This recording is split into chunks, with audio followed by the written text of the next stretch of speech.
everyone! Kain! Nagluto ako ng palabok. Minix ko na Tapos rice at sabaw. Mais. May ano kami. Niluto na ako yan pang 3 araw na yan. No? Good for 3 days. May kaldero pa background. Kay bukas magtrabaho na naman tayo. 5 days akong magtrabaho in a row. So, hindi ako magluto. Save sa time. Already munching away. Yeah, kain everyone. Yummy, yummy. Yummy yung sabaw namin. Ano na yan siya, no? Beef soup. Tapos lagyan ko lang carrots, potato, karong nasa rep namin.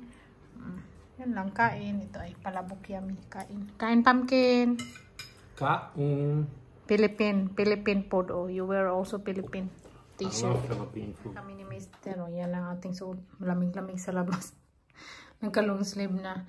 At magpunta ako kay Mary kasi kahapon. Bayaran ko siya sa pinabili natin, yung na-shopping niya para sa atin. Bayaran ko siya, hindi ko siya nabayaran. So, punta natin. Tapos, madami man akong niluto na palabok.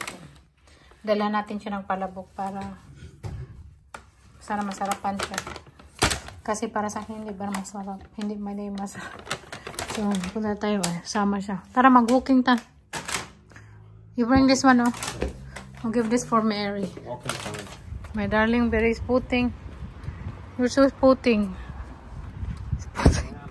Spooting kay. 40. Yeah. Tara kay, we're gonna do delivery. So we can walk. Nagluto sila. Dito kami naglalakad Naglalakad kami dito. Most of the time doon kami naglalakad sa kabila. Pero ngayon dito kami. Look at pumpkin. The other one is like a house. Boat house. Yeah, boat house. Very nice. Namimiss ko maglakad dito kay pag maglakad ako dito nakaka-relax talaga, nakaka-happy, nakakawala sa problema. Tingin-tingin ka ng boat dyan. So walang tao dito. Pag mainit yung weather, daming tao dito nag 1 piece, 2 piece. Kita mga lubot dyan, mga kigot. Okay lang kay maputi man ang kigot. Ang ako, mga lago man akong kigot.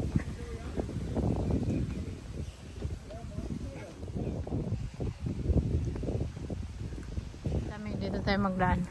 Maganda din pakita ko sa inyo. Pakita ko naman ito, no? Matagal na. Very exclusive dito. Mga ano, mayaman. Mayaman din yan siya. Dito, pwede kang mag-ano dito, daan lang ba? Ganda ng babae dito, no? Very nice, no? Very nice here. Yeah, and it's just in the city center. Yeah, and well maintained. Yeah. The garden and the surroundings are very well kept. Yeah, tingnan nyo, di ba? Ang ganda. Gated. And very maganda talaga, pero mahal dito. Magtira mahal. Tiba. O dito ay, ang ganda ng bahay niya. Oh. Nice. Minsan dito ako dumadaan. Nakikita mo yung tao na nagluluto dito sa kusina. Wala. Minsan makikita ko yung babae dyan.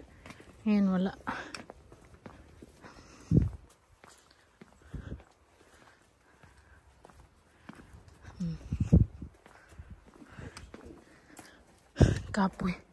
Kapoy na ako. Grabe. Napagod agad ako.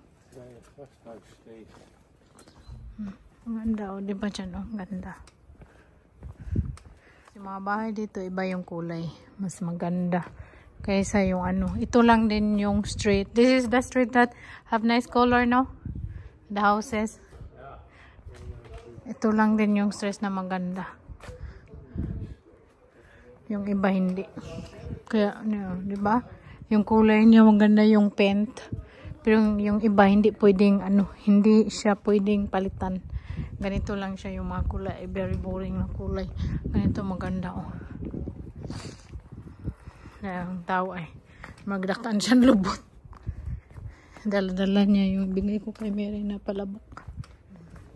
Nabigay ko na ni Mary yung ating palabok. Tapos maglakad-lakad muna kami ng konti. Busy siya. Hindi na ako nag-vlog doon, no? Kay busy. Dami siyang customer. Tapos siya lang mag-isa. Kawawa din. Dapat talaga dalawa-dalawa. Kaya lang wala pa kasing nahanap yung ano ba may-ari. Hi, mag-apply na kayo kung gusto niyo mag-apply. Kung tawag warden kayo, mag-apply na kayo. Para may kasama na kami. Ay. Pumpkin, maybe you should apply there. There where I work. As a dishwasher. Yeah, dishwasher. No, abidining. Oh, no. Yeah, mo there. There, look mo there, by hand there. There. And then choke. Mbay siya kuan ba detour. Yeah. Bili ako na ice cream eh. Para may energy tayo. Ice cream time. Nice, no? Chocolate. With a pure chocolate. Chisaki ba na lamigan siya sa ice cream. Too cold ko, no? Malamig man talagang ice cream. Where you can find ice cream that is not cold. Got a very nice flavor. Yeah. May restaurant dyan sa baba kung gusto kong i-try dyan. Kasi ang ganda ng ano, di ba? Tapos may boat na dumadaan. Dito kami magdaan. Pauwi na kami. Nantok ako eh. Dito kami magdaan kaya maganda ba? Malapit sa kanal. Tapos may boat tayo. Boat. Rent na boat yan. Pwede kang mag-rent. Di ba? Nakaka-relax dito. So, today, trabaho tayo. May leftover man kami kahapon. Daming rice yung niluto. No? May rice pa kami sa ref. So, magawa lang ako ng fried rice. Fried rice, tapos, may sabaw pa naman kami at palabok. So, konti lang to. 1 cup rice. Fried rice tayo. Ano pa dito mag 3 PM. So, yung pasok ko is 5:30. So, magtatanong pala nung oras mag-open yung restaurant. Mag-open siya, 5 PM. So, 5:30, wala pa naman kakain doon. So, normally, minsan, may kakain din very maaga. Pero kami ni Sahal, pag kumain kami sa restaurant, mga 4:30, nandun na kami. So, yung iba tao, magkain talaga 6 PM. Yung dinner time dito sa Netherlands. Pero yung iba, depende din, no? So, may customer na, pero ang nagsiserve, yung yung may-ari. Siya nagluto, siya din nag-serve. Wala siyang choice kasi 5:30 may yung pasok namin. Last time pumasok kami ni Mary 4:30 tapos wala tarang tao ba kaya tayo lang kami tapos wala ding nag-order online. So sabi niya 5:30 na lang daw. Sabi namin okay. Kung anong gusto niya na magpasok kami. So yun, magluto tayo. Bago mapunta sa restaurant, magkain kami ni Saki. Kung nandito ni Saki. Hindi na ako kumakain sa restaurant kasi magkain ka doon matapos yung shift mo. Kasi hindi ka naman makakain pag sobrang busy. So, minsan matapos yung 9:00. So, magkain. Hindi na ako makakain kasi last time nagkain ako very late ha. Diyan ka talaga tataba ba yung magkain ka tapos mong magkain matulog. Maghiga. So, yan talaga yung makakataba. So, hindi na ako kumakain. Kaya na ako dito sa bahay. Okay lang sa akin na magluto ako lagi. Kasi sa akin, kailangan ko din siyang paglutuan. Dito ako maghiwa pa. Diretso na lagay-lagay.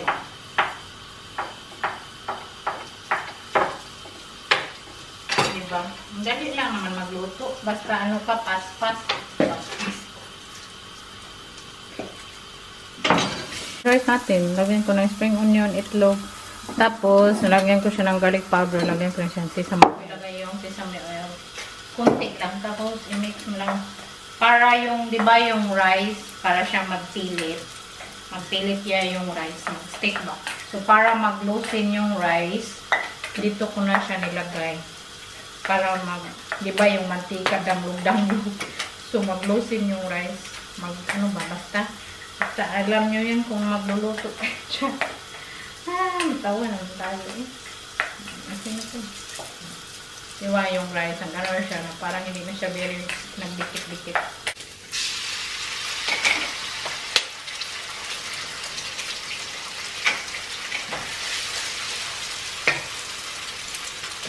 Lagyan natin ng konting mantika tayo. Konting lang nalagyan ko. Lasa, sweet soy sauce, salty soy sauce, yung silver one. Yun ang kadasa natin. Kain. Ipalabok tayo dito. Tapos fried rice sa akin. Hati-hati ko. Tapos may sabaw pa ko. Kain. Hugas na naman. Dami kong hugasin. Ganyan kasi ako magluto, no? Daming gutom-gutom, no? Si Saki, nagtrabaho pa siya. Magano pa dito. Mag 4 PM. Maghinto siya trabaho, mag 4:30, ganyan. So, pagkadapos ito magugas ako, mag-prepare na din ako para sa ating, para sa ano, papuntang trabaho. Mag-bike lang ako, hindi ako magpatid ni Saki. Kaya, gusto ko din mag-bike, mag-exercise minsan. Kasi hindi na ako naglalakad.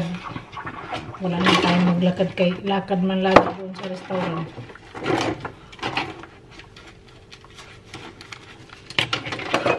Gusto ko magbili ng ingredient ba pag may time ako. Gusto kong gawin yung viral chocolate sa Dubai.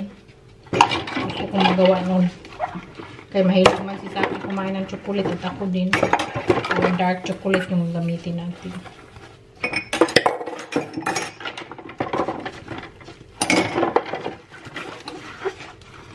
Tayo today. Ito lang yung suotin ko. Black. Tapos linen na garteray siya. Suot ko man to kahapon. Sunod ko na. Kasi okay lang naman sa mayari kung anong suotin mo, no? Basta lang hindi very makulay. Kaya lang, pag ganito suotin, very careful ka talaga kasi manuhan ang mga curry sauce. Ang tagal matanggal. Yung ano kasi yung black na pantalon ko, ay na trouser, natastas bitaw. Natastas dito. Kaya tahi ako ng tahi. I think tirahi ko na siya mga 3 beses ba. Tapos tastas pa din. So bukas, mag-open naman yung ano dito, patahian. 3 euro lang yung bayad kasi sa city center meron, magtahi talaga sila 15 euro. So, hinintay ko na mag-open sila. Bukas mag-open. Kaya hindi mo na ako nagbablock. Mag-lipstick tayo eh.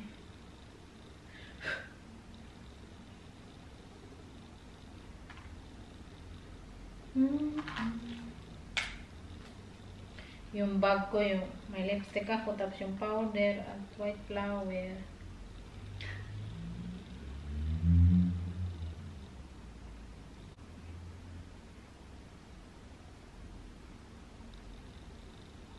Gila, para akong Dracula. Ay, punta na ako trabaho. Pagod ako ba? Wala man akong masyadong ginagawa to din, no? Kaya ang pagod ako. Siguro sa init, mainit kasi yung weather dito. Mainit yung weather pa rin very humid. Anyway, punta tayo.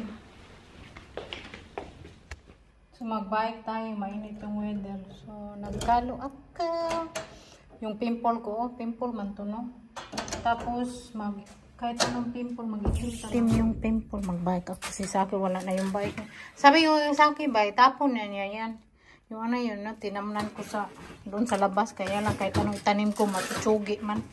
Hindi na ako nagtanim-tanim. Hindi pa din niya natapon. Ay, Diyos ko, si Sakyo eh. Wala mo, oh. Nagkaya dito eh. Bahala dyan eh. Kapoy ng limpyo. Yeah. Minsan, minsan hindi ko na lang inutusan si Saki ba kay. Minsan utusan ko, bitaw siya. Sabi niya, unya. Bukas na daw, ganyan. Sabi ko, unya. Hay, Diyos ko. Kaya, ayoko yung bitaw, unya. Gusto ko trabahuin na. Kaya kami ng mama ko. Ayaw namin yung pag may gagawin, bukas-bukasin pa.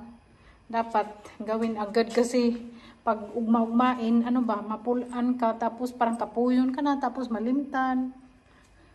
Yung punta tayo sa trabaho. Maaga pa naman. Magpunta ako ng Turkish store kasi magbili ako ng ingredients sa viral chocolate nung sa Dubai. Gusto kong gawin. Dito ako nagdano. Kaya magpunta tayo sa Turkish store. Kaya gusto kong gawin yung viral chocolate. Pasok dyan. Pasok tayo dyan sa loob. Alam kung meron ba silang ganun. Hanapin natin. Mura yung bulgur nila dito. Makabili ako nito kay mura na. 2 euro. Daan din ako sa store kay magbili ako ng dark chocolate ba yung maliliit kay pagutumin ako ng maglakad sa restaurant. Magkain ako ng maliit na dark chocolate. Magbibigay ng energy. Char. May tayo ng chocolates dito eh. Ito masarap din ito panglagay sa cheesecake sa sa yung biscuit sa cheesecake, masarap yan. Dito tayo mamili tayo. Yung box ko Yung box ko pala, lagyan ko din ng chocolates. Wala mas lang masyadong chocolate dito eh.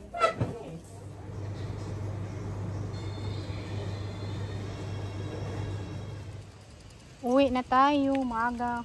Kung nag-uwi, 2 hours lang akong nagtrabaho kay walang tao. 2 hours akong nagtrabaho, so masaya si Zaki pag makauwi ako na maaga ba kay sabi niya para hindi ako very mapagod kasi trabaho ko Monday to Friday, so okay din para sa akin, hindi very hindi very mabigat kasi mabigat din yung trabaho doon. Maawa si Zaki pag magtrabaho ako ng matagal tapos pag uwi ko matingin niya hala haggard na haggard tapos sobrang pagod mo. Tanggal ko yung ating lipstick. Matte kasi yung pa-lipstick natin.